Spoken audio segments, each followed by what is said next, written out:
बिजली जो हमारे बल्ब जलाती है, फोन चार्ज करती है, क्या इसमें कुछ छुपी हुई ताकतें भी हो सकती हैं? आज हम इन्हीं छुपी हुई शक्तियों की पड़ताल करेंगे, जिन्हें हम हर रोज इस्तेमाल तो करते हैं, पर शायद जानते नहीं कि वो हैं भी।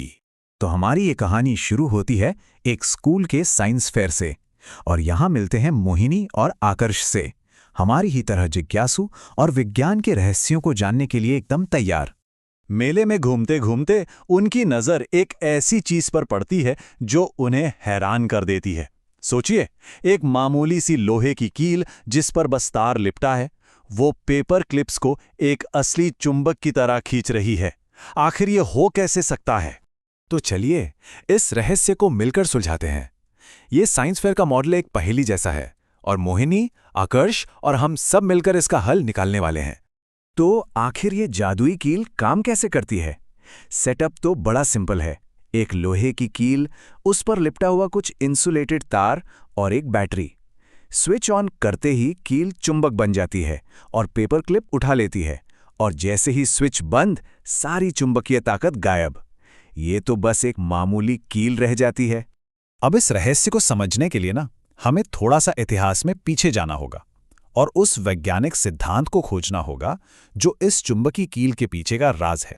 देखिए, ये क्लासिक एक्सपेरिमेंट है जो बिजली और चुंबक के बीच का कनेक्शन दिखाता है। जब तार में बिजली नहीं दौड़ रही तो पास रखी कंपास की सुई एकदम शांत है, लेकिन जैसे ही बिजली चालू होती है, कंपास की सुई में हलचल होने लगती है, वो अपनी जगह से हिल जाती है।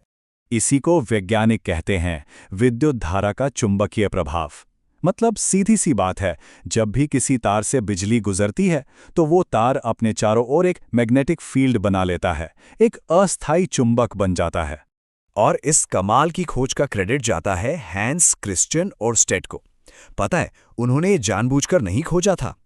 1820 में वो एक लेक्चर दे रहे थे और गलती से उनकी नज़र पड़ी कि जब भी वो बिजली का सर्किट ऑन या ऑफ करते हैं तो पास में रखा कंपास हिलने लगता है। बस इसी एक छोटे से एक्सीडेंटल ऑब्जर्वेशन ने साइंस की दुनिया को हमेशा के लिए बदल दिया। ठीक है, तो अब हम प्रिंसिपल तो समझ गए। चलिए अब देखते हैं कि इस जानकारी का इस्तेमाल करके हम असल दुनिया में काम आने वाली टेक्नोलॉजी कैसे बना सकते हैं। तो अगर हमें अपना खुद का इलेक्ट्रोमैग्नेट बनाना हो तो क्या ये मुश्किल है? नहीं, बिल्कुल नहीं। बस एक कील लीजिए, उस पर तार लपेटिए और तार के दोनों सिरों को एक बैटरी से जोड़ दीजिए। बस हो गया। और ये देखिए, ये काम करता है। जैसे ही सर्किट पूरा होता है, वो मामूली सी कील एक ताकतवर चुंबक बन जाती है और पेपर क्लिप्स को कितनी आसानी से उठा लेती है। ठीक है, ये काम तो कर रहा है, पर क्या हम इसे और भी पावरफुल बना सकते हैं? मतलब, क्या हम सिर्फ पेपर क्लिप्स से कुछ भारी चीजें भी उठा सकते हैं? हाँ, बिल्कुल कर सकते हैं। इसके दो तरीके हैं। या तो हम ज्यादा करंट इस्तेमाल करें, मतलब एक की जगह 2 बैटरी सेल लगा दें, या फिर कील पर तार के और ज्यादा चक्कर लपेट दें। जितने ज्यादा चक्कर, उतना ही ताकतवर मैग्नेटिक फील्ड बनेगा। और ये प्रिंसिपल सिर्फ छोटे मोटे स्कूल प्रोजेक्ट्स तक ही सीमित नहीं है। इसी का इस्तेमाल करके बड़े बड़े इंडस्ट्रियल इलेक्ट्रोमैग्नेट बनाए जाते हैं, जैसे कि ये क्रेन जो कबाड़ खानों में टन के हिसाब से भारी लोहा उठा लेती है। लेकिन रुकिए, बिजली की कहानी में सिर्फ मैग्नेटिक इफेक्ट ही नहीं है। इन एक्सपेरिमेंट्स को करते हुए एक और राज सामने आता है। याद है मोहिनी और आकर्ष को क्या महसूस हुआ था? तार गर्म हो रहे थे। ऐसा क्यों हुआ होगा? ये कोई गलती नहीं है, बल्कि ये बिजली का एक और बहुत जरूरी असर है। इसे कहते हैं विद्युत धारा का तापीय प्रभाव या हीटिंग इफेक्ट। होता क्या है कि जब इलेक्ट्रॉन एक तार से गुजरते हैं तो उन्हें रुकावट यानी रेजिस्टेंस का सामना करना पड़ता है, और इसी वजह से गर्मी पैदा होती है। मतलब कुछ इलेक्ट्रिकल एनर्जी हीट एनर्जी में बदल जाती है। और ये असर तो हमारी जिंदगी में हर जगह है। हमारे इलेक्ट्रिक हीटर, कपड़े प्रेस करने वाली आयरन, पानी गर्म करने वाली केटल और यहाँ तक कि हेयर ड्रायर भी, ये सब इसी प्रिंसिपल पर काम करते हैं।